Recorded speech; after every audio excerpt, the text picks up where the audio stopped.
सुनेत्रा पवार पुण्यात अमित शहा यांची भेट घेणार आहेत।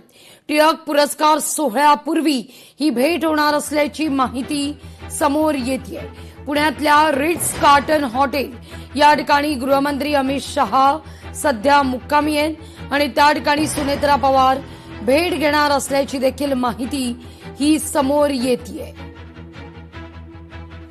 या सगळ्याविषयी अधिक माहिती घेऊया आपले प्रतिनिधी बालाजी पोद्दार यांच्याकडून। बालाजी, काय अधिक माहिती आहे? सुनेत्रा पवार जे आहेत ते उपमुख्यमंत्री सुनेत्रा पवार अमित शहा पुणे दौऱ्यावर असल्यामुळे आता त्यांची भेट घेणार आहेत। खरं तर जिल्ह्याच्या पालकमंत्री म्हणून त्यांचं स्वागत सुद्धा करण्यात येणार आहे आणि त्याचबरोबर अमित शहा यांच्यासोबत काही राजकीय विषयावरती सुद्धा चर्चा होण्याची शक्यता आहे।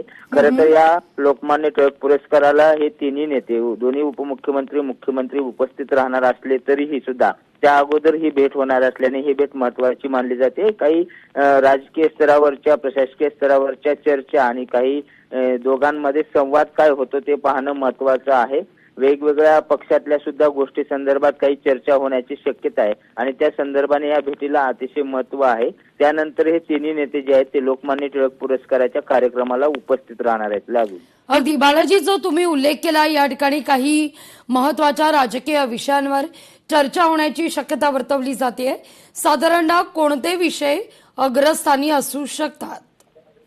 लागवी काही दिवसापूर्वीच मुख्यमंत्री देवेंद्र फडणवीस आणि उपमुख्यमंत्री एकनाथ शिंदे अचानक दिल्लीला गेलेले होते धर्मेंद्र प्रधान यांचा राजीनामा झाल्यानंतर।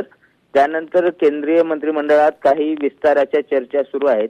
त्या सगळ्या चर्चेची माहिती जी आहे ते सुनील तटकरे यांनी सुद्धा उपमुख्यमंत्री सुनेत्रा पवार यांना दिलेली होती। त्या संदर्भाने काही चर्चा आणि पक्षात काही वेगळी पदं घेण्यासंदर्भातली चर्चा आणि नेमकं भाजपाचं या संदर्भातलं मत काय आहे आणि या आघाडीत कशा पद्धतीने काही वाटाघाटी करता येतात का, नव्याने काही पदं देता येतात का, या सगळ्या संदर्भाची चर्चा होण्याची शक्यता आहे। आणि त्या दृष्टीने जे आहे ते ही भेट जी आहे ती अगोदर घेण्यात येते, कारण तिन्ही नेते एकाच मंचावर असताना देखील ही भेट होणार आहे आणि त्यानंतर हे तिन्ही नेते अण्णाभाऊ साठे यांना अभिवादन करण्यासाठी जातील आणि त्यानंतर या कार्यक्रमाला उपस्थित राहतील।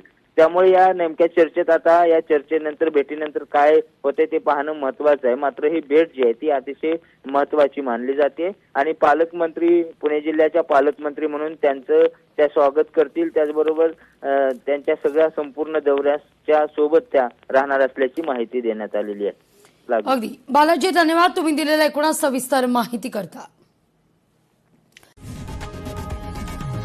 लोकशाही मराठी ऐका, पहा, जागरूक रहा।